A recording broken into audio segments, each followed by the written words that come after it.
Good morning and welcome once again to another Talk Let's conversation. Let's start off in one of those conversations where it's so relevant because we're living in a time where hate seems to be more important than love. It's who do you hate the most versus who do you love the most seems to be the storyline or the tagline or the punchline or the hashtag during this season. So I've got a question for all of you who are listening to me. Can hate keep you out of heaven?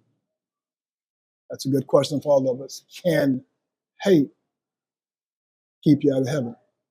Go with me to the book of Galatians. Apostle Paul is talking to the Galatians who are believers. Of course, there's always non-believers in the crowd, but he's talking to them and he's making a statement. He's made it verbally before, but now he's putting it in writing. He tells them to walk in the spirit. You shall not fulfill the lust of the flesh. For the flesh lusteth against the spirit, and the spirit against the flesh. And then he tells them these are contrary the one to another, so that you cannot do the things that you would. But if you be led by the Spirit, ye are not under the law. Now, that's so important. If you be led by the Spirit, if you're going to walk in this, if you will, this New Testament, if you're going to walk in this new, if you will, ordinance, this new command, then you walk in the Spirit. But if you don't, then just go ahead and lay there under the law, which we know is very challenging. When we talk about sacrificial things and we talk about all the things they had to go through, nobody wants to be up under the law, but it seems like we do. There is what I call a dark side and a light side, if you will, just for this conversation.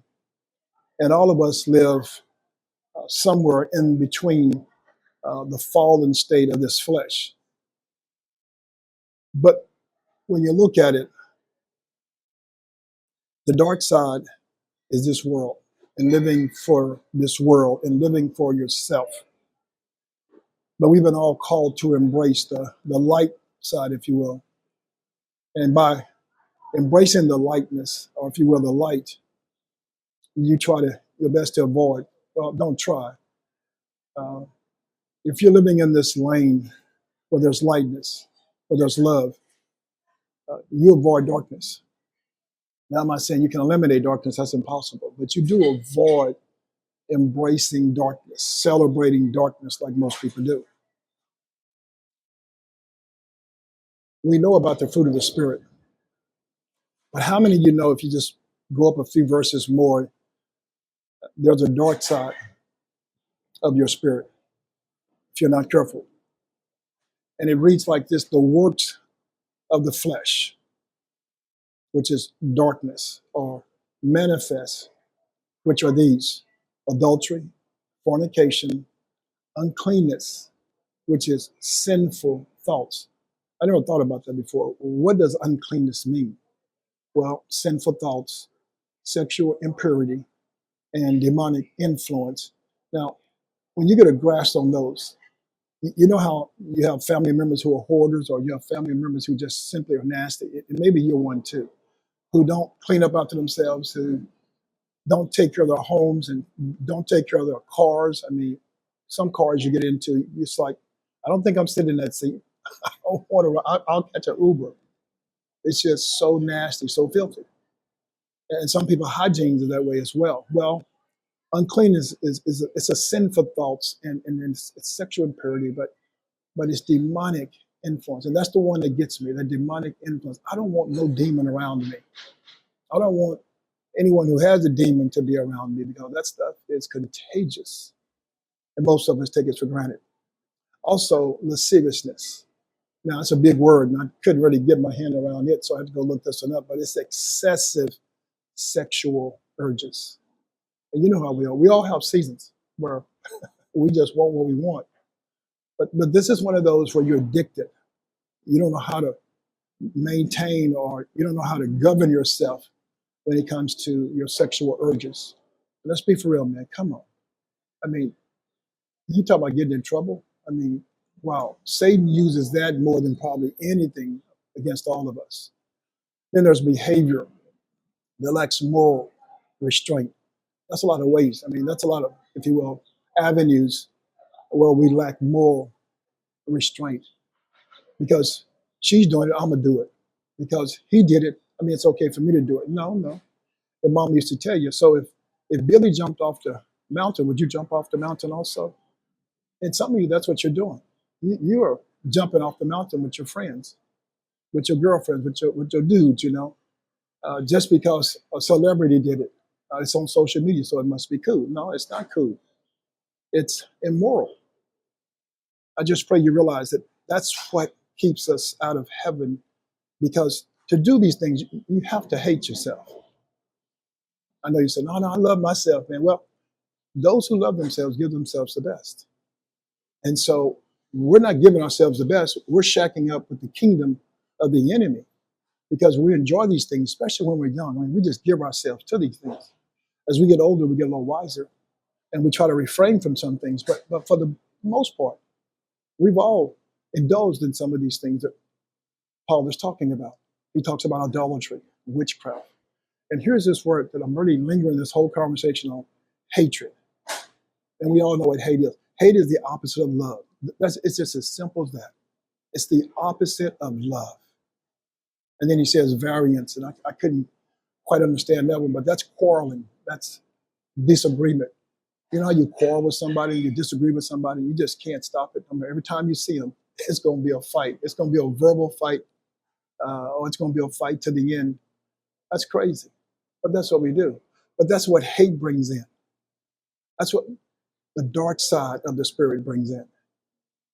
And then there's emulation. That's a big one. I thought I knew what that was, and then I really had to listen to this one because we all fall in between this gap. It's enthusiasm. And you wouldn't think that would be wrong. Well, it's not. It's passion. Now, hold up. Now, we all want passion. It's fervor. Well, come on. I mean, that stuff is the stuff that keeps us inspired and keeps us going, Donnie, right? And then it says eagerness to achieve something. So let me read like this. It says enthusiasm, passion, fervor, devotion, eagerness to achieve something. What it's saying is you're overdoing it. You're doing it for yourself. Yeah, you've got this enthusiasm for yourself to bring light to you, to let people see who you are, to focus on you. You're over enthusiasm. Yeah, you're over. Your passion is just overrunning, overboard. Well, I want my cup to run over. Well, some things don't need to run over because it sheds too much light on you. And then devotion, eagerness to achieve something, to bring all the attention to you. That's what this word is. That's a very important word because we all find ourselves really being over, if you will, stimulated in areas of our lives. And Paul is saying that's too much is too much. That's why you find yourself on the dark side of life, because you're giving yourself the stuff for yourself. And then he talks about wrath and strife. And here comes another word, sedition. I had to look that one up. Now that's overt conduct. Watch this. It's where you're talking, or you're inciting, if you will, people to rebel against established order. It's where you're going against the police. It's where you're going against the judges. You're going against the lawyers. You're going against the laws, the bylaws that set up for this country, for the country you live in. You're going against your mother, your father, rules for the house. That's what that one is, sedition. It's where you speak out against it, and you're organizing people all around you to rebel. Seditions. Do you see yourself? Do you see yourself in some of these? And then there's heresies. Beliefs or opinions contrary to what the general, if you will, what you generally accepted. It's like, well, I want to go against the grain. You've heard that before. Matter of fact, you've done that before. That's heresy. That's up like mutiny, to take their matters into your own hand because you don't like the way someone else is doing it. And then he talks about envying and murder and drunkenness. And here's this other word, revel or reveling. It's enjoying oneself in a lively and noisy way. Recently in Cabo, this young lady sat behind us, and you could tell she had been drinking quite a bit, and she was so loud. Don't get me wrong, I'm not judging her because you don't know what she's been through. But it's just an example of just in a place, and when everyone has to turn around and look at you, you're pretty loud. I know you're excited, you're happy. Don't tell her what took place, but she just was loud. She was on a 10 the whole afternoon. And so all the focus was on her. And that's some of you. You can be so loud in a party, in a get together, wherever you are. But that's what reveling is. It's enjoying oneself in a lively and noisy way. It doesn't stop there, especially when drinking and dancing. Now, David danced. I want to dance like David danced. Well, David danced for the glory of God. You're dancing for the glory of yourself. That's beautiful. When you start twerking and jerking, you think the Lord wants, no, I don't think he wants to see all that. Somebody told me, nobody don't want to see all that. That's nasty. But when you're drinking and when you're dancing, you tend to get loud because the music is loud. And if you're not careful, you'll find yourself in a demonic environment versus one that's holy and spiritual. You'll find yourself doing stuff that you wouldn't normally do. God walk up to you, he dancing up on you, and you start backing it up. Well, how are you backing this up on a stranger? What are you doing? But that's what we do, see, because music has a way of, letting your guards down. Drinking has a way of letting your guards down. Govern yourselves in every situation, in every place that you're in. When you realize you're the loudest person in the room, you need to check yourself. Something's wrong with that picture. It says something more about you than it does about everybody else. Paul says, in such like, he talks about, of the which I tell you before. He says, I've told you this before. Verbally, he told the Galatians this before. If you go back up to Galatians chapter 5, verse 3, we're down here in the deeper part of Galatians. But he says, I told you before these things. And so, but now I'm going to put them in writing to you. He says, that they which do such things shall not. Listen to me, this is big. All I just read to you is the dark side of the spirit. If you do this stuff, you shall not inherit the kingdom of God. Now, I don't know about you, but that bothers my spirit. I mean, come on. I want to have fun out here too, Donnie. Well, have fun. But there's a limit to how much fun you need to be having to where you find yourself venturing over to the dark side of feeding you, of blessing you, of worshiping you, of bringing all the attention to you. We've got so many people we could really point out that do this on a daily basis. But I just pray you realize you need to check yourself before you, as they say, wreck yourself, because it's too important to give up the kingdom over twerking and jerking. And if you look at TV and you look at social media, I mean, I'm just looking at other nationalities. Their kids are doing math and English and being innovative and creative. And our kids are just dancing and jerking and rapping and doing all this stuff that's entertainment. I'm telling you, something's wrong. So do we not love ourselves, to give ourselves the best, to give our children the best? I know some of you are going to be offended by me when I'm saying this, but I'm just being honest with you. If there was a war today and it was based on the youth of between 5 to 7 or 10 to 12 years old, and we put them out to war to fight for us, they get their butts kicked because other countries, other nationalities are not playing. Their kids are learning. Their kids they have morals. I mean, they have respect. There's a war happening right now. The Lord told Eve, he told Satan, I'm putting enmity between you and the woman, between her seed and your seed. He said, between you and her. He says, you two are going to have war against each other. You two are going to fight one another. That's what he's saying. That's what you two are going to hate each other. Some of you decided not to hate him. You decided to celebrate him, embrace him, if you will, and decided to let him do the things that he wants to do with you and in you. There's a movie, one of my best movies of all time, Star Wars. It goes like this because it's relatable to hate and how hate can turn you to the dark side. It says, a long time ago in a galaxy far, far away, remind me of once upon a time kind of storytelling, darkness spread across the galaxy. The Jedi Order, once peacekeepers of the Republic, now face betrayal from within. And that's what happens when you find yourself being over enthused, you find yourself over celebrating. It's you, it's your spirit inside of you worshiping you. Yeah, allowing you to be the biggest thing in the room, the biggest thing in the conversation. Instead of you simply enjoying it, enjoying the party, enjoying the conversation, you become the party, you become the conversation. Because what's within you is trying to come out of you, and it needs to be delivered, to be honest with you. Not jerked around like dancing, but really be delivered from you, because it's not the light, it's darkness.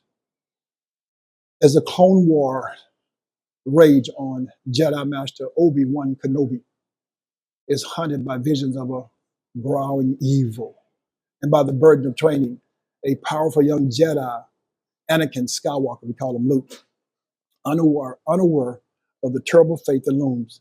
Kenobi must walk the path between duty and destiny, where every choice may shape the future of the galaxy. Sounds like your life. The Force bends all living things, the Force. We're going to talk about the Spirit. We talk about the supernatural Spirit of the Holy Spirit.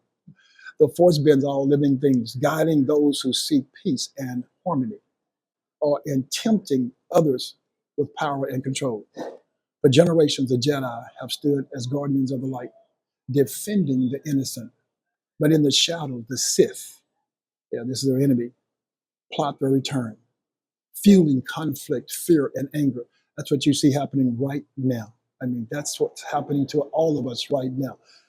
This whole world is inciting, fueling conflict, fear, and anger. The Lord tells you, fear only Him. Fear only Him. That's when you know that you're in the right place, when you fear only Him. You don't get into all this conversation about what one man is doing, hating this one man or this woman. You realize that God is in control. That God is the puppet master, if you will, and He's moving all the strings. And He is using people to get your attention, not to distract you, to get your attention, but you're being distracted by what you see, not by what you should see through your spirit.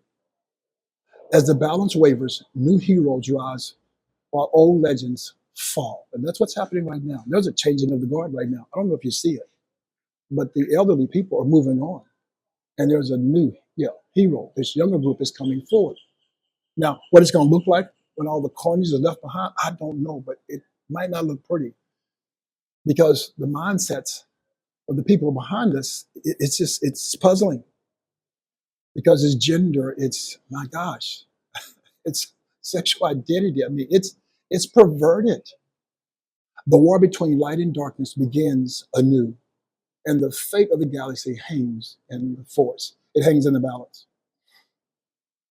Luke Skywalker joins Obi-Wan Kenobi and he's his mentor. And Luke is in this fight with Darth Vader, if you know, the Darth Vader's the dark side.